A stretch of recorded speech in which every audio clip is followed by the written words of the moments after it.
Hey everybody, in this video, you're going to discover how people are forced into a financial doom loop. This is a vicious cycle that is spiraling down, right, out of control, keeping people buried in debt and always short of money. And it's killing the American dream. It's killing people's hopes and desires for the future and ever achieving or ever hoping to achieve any kind of financial security or financial success, and especially no freedom. Right. Now, this will challenge some of your current beliefs about money and wealth and the economy, but we've got to examine every once in a while right. what we believe. That's right. Right? And I've been stewing on this, just thinking and processing what's going on here, kind of big picture, like look at it from a 30,000 foot view, right? And I can see this financial doom loop, and it's troubling. And I think it's out of alignment with really how God intended things to work, That's right. right? And God looks through the generations. Remember when he talked to Abraham? His covenant with Abraham was for him and his kids and throughout the generations. And so I think we need to be reminded of this infinite game plan, this idea of the generations, and to look at wealth as a generational thing and not just an individual thing. That's right. Right? All right. So the status quo has got to go, and we're going to talk about it today. Huddle up, team. So we are John and Tara Thorman, your money coaches, and we are on a mission to help you improve your relationship with money and with your spouse so you can achieve financial success and live the life of your dreams. Please crush the button, subscribe to our channel so we can help more people win their money game too. So today is a little bit different because we're talking not just about money, which is finite and short-term thinking. Right. What we're talking about is wealth and long-range thinking, because wealth is infinite. That's an infinite game, okay? So we got to play it differently, all right? And we are not been trained and conditioned to think generationally. We're not trained and conditioned to think about wealth and having a long-term perspective. And I think that's to all of our detriment, as we'll see from this doom loop, because we're spiraling down out of control. So what we're talking about here is a generational doom loop that's getting worse, right? The good news is that we can fix it, okay? We can stop this trend. We can escape from this financial doom loop and change our family history, change our trajectory, and change the financial well-being of the people coming after you. Okay, so we're talking about a generational perspective here, right? Wealth is infinite. And I want to think about it as a parent. If you're a parent, okay, you have children, what would you do for your children? I would do anything. You would do anything for your kids to be happy, for them to be healthy, for them to be successful, right? To get a head start on life. Yes. Right? But that's not what we're doing, okay? And so we got to really re-examine this whole situation and come at this from a different perspective, okay? Are you up for the challenge? Are you up to play the infinite wealth game and look at this from an entirely different perspective? Yes. Put me in, coach. I'm ready to play. Awesome. Okay, well, let's start by understanding what a doom loop is, all right? And maybe you read Jim Collins' book, Good to Great. I think it was released in 2001. And he kind of popularized the term doom loop in that book, okay? But in economics, a doom loop describes a situation where one negative event or circumstance or condition then leads to another one, okay? And the two of them then lead to another worse negative event, and the thing just continues and it spirals down to financial destruction and ruin, okay? Now this, we've seen this. This happens in countries, right? Remember back the crisis in Greece and Europe in 2009 and 10, right? Where governments take on too much debt, and then the investors fear the government's ability to repay the debt, so then they raise the interest rates because the risk is higher, which makes it harder for the government to repay the debt. And so now this thing is just going down, spiraling out of control. So we see that with countries. We've seen it historically, right? We also see this in the current news headlines. We've got urban doom loops right now, and kind of I guess San Francisco is the poster child for that, Yes. right? San Francisco So far. is like a mess. Yeah. Okay. And the urban doom loop right now is because of the commercial real estate market going bad, right? And it's accelerated since COVID because we have less people going into the office downtown to work because they can work remotely. And as less people go downtown to work, that means you've got higher vacancy rates in these commercial buildings, which means there's less rent being collected, which means the value of the building goes down. And two things happen, right? If there's less rent being collected and the value goes down, then the cities can't collect as much tax revenue because the value of the building's less, right?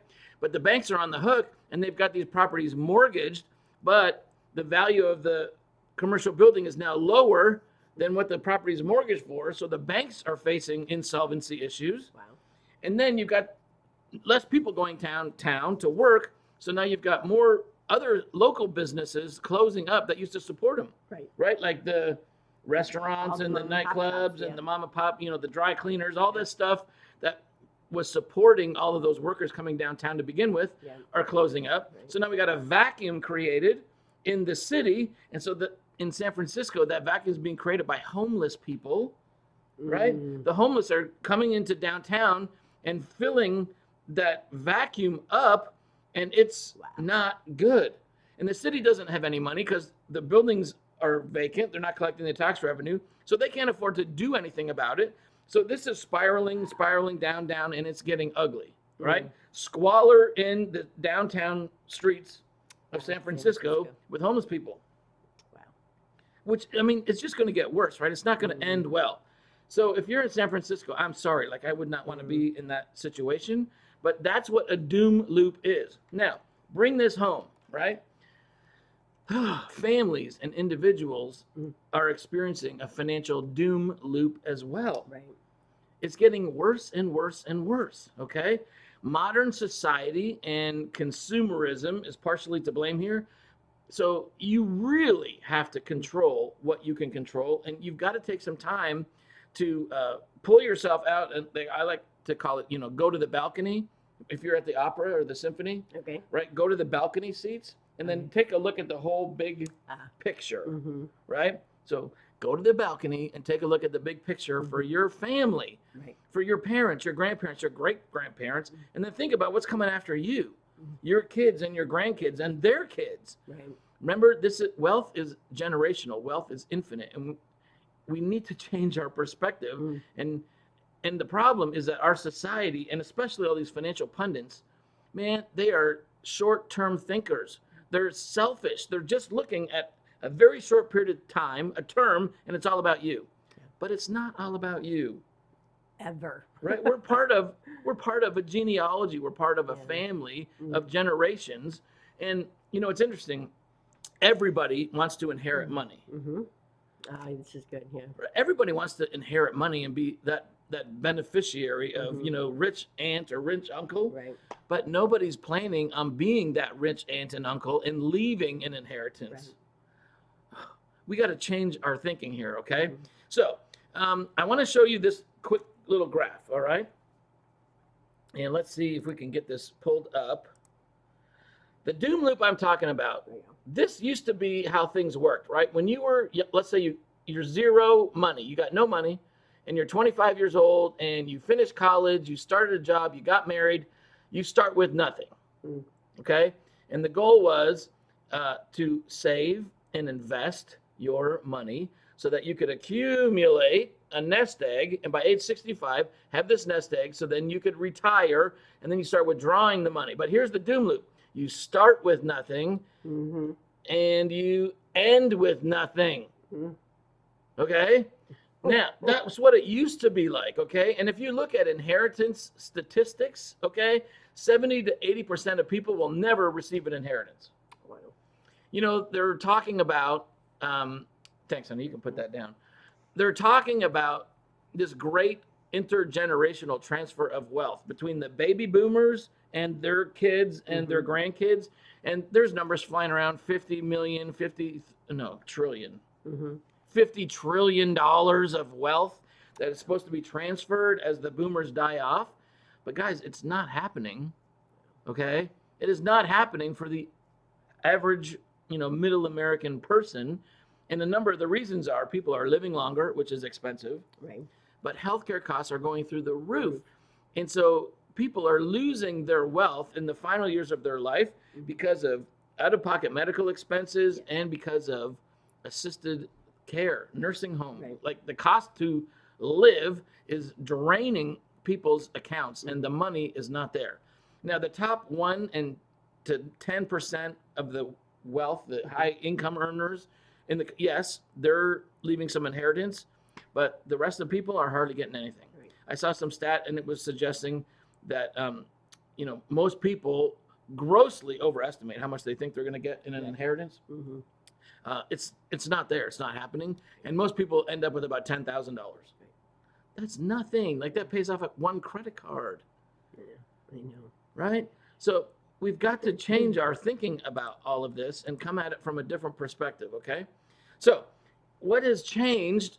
Like that illustration I just showed you of that, start with nothing, Right. build up a nest egg, end up with nothing. That was your parents or your grandparents or your great grandparents. Right. That's not happening now. Now people at 25 years old are starting out in the hole. You don't even have the luxury of being broke. You're like in debt. You've got, student loans for $50,000 to $100,000 or $150,000. You've got these car loans at $30,000 plus. You've got some other personal loans. You got credit cards at over 10 grand. Like, it's easy to start at 25, not at zero, but at minus 100. Right. So now minus 100,000. So you've got to fill up the hole and then try to accumulate some wealth for the future. So a lot of the current philosophies about risk management, buy term and invest the difference, it doesn't work in that environment anymore. Okay, that was from 1970, 1980s. The world is different. People are living a decade longer or more. Right. They're expected to even be way more. If you're, a millennial or a Gen Z, they're anticipating you living way longer than what people are living now. Right. So you've got to accumulate even more money, okay? And man, these people that bought term and invested the difference, those things blow up. Like people are canceling the policies when they're like 70, 75, because they can't afford them anymore. Well, if you've got no money and no insurance, you've got nothing to leave as an inheritance. Right. Look at the rise of reverse mortgages, right? If you thought, oh, there's going to be an inheritance, I'll sell my parents' house. They reverse mortgage that thing because they ran out of money and they have to use the income from the equity of their home. So this requires to reevaluate some financial planning in light of people living way longer and in light of a infinite mindset, a wealth-minded mindset where you can give your kids and your grandkids a leg up on life and let them start without being 100 grand in debt or more, right? And change the trajectory of your family and the generations coming after you. If I asked you as a parent, what would you do for your kids? You'd want to do anything for them.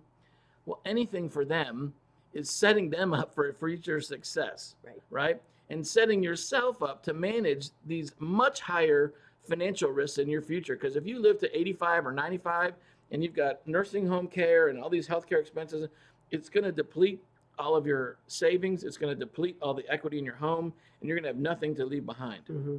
So we got to do this different. Guys, we can do it different. There's financial instruments. There's financial tools to help you manage these greater financial risks and still provide for inheritances for your children and your children's children so that you can be the one, right? If you look back at wealthy families, there's always one that changed it, right?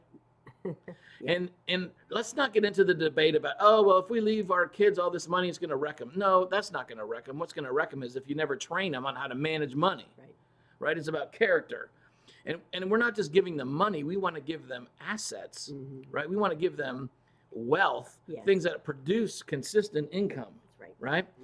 It's not about just writing them a check for hundreds of thousands or millions of dollars. Yeah, that'll wreck them if we never train them and build the character in them to manage it. But the world's changed dramatically, and we got to change with it. And we got to look at what instruments and tools are available now that are built for the time that we're living in, Mm-hmm. and incorporate them, right? Mhm. If you do anything for your kids, get them positioned, set them up now, and set yourself up to preserve and protect your wealth into the future that could be, 90, 100, 110. Mm-hmm. It's crazy. Okay. Anyways, I wanted to just get this out. And like I said, I've been processing this. I know that our society has got us totally zeroed in on money and totally zeroed in on ourselves and being selfish and self-centered and focused on the short term. And that's no good for your family. We got to step back. We got to look at the generations. We got to look at an infinite wealth-minded mindset, and how can we position our family? Because everybody wants to be the Rockefellers, Right. right? Nobody wants to be the Vanderbilts. The Vanderbilts are broke. Like, they blew through all the money. Mm-hmm. And that's another interesting thing. It says it takes 3 generations. Generation number 1 gets it started and creates the wealth. Generation number 2 takes the platform that they've been given and grows it and makes it even bigger and better. The 3rd generation spend it all, and they mess it up, right? We looked at this the other day. The Vanderbilt family, right, at one time was one of the wealthiest families in the world. That's right. And within 50 years of Cornelius Vanderbilt, the guy that built it, right, with the shipping, the steamships and the railroads, within 50 years of his death, the money was gone. Wow. And they didn't plan for this properly. Like, they had a mistake there. We can learn from their mistakes about preparing to manage wealth and resources through the generations by looking at the Rockefellers, who they're like 6 generations deep and they're still got all the money.